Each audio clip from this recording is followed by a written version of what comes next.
गइल ऊ गाँव के बचपन, खेलब कूदब यार हो।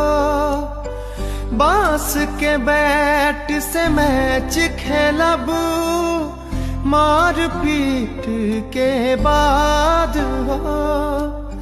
शहर न कब हूँ ऐसन लागे, शहर न कब हूँ ऐसन लागे, जैसन लागे गाँव हो।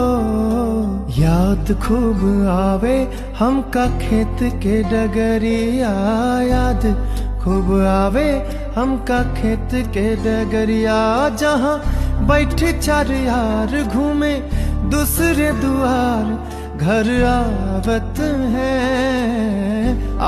हैं याद खूब।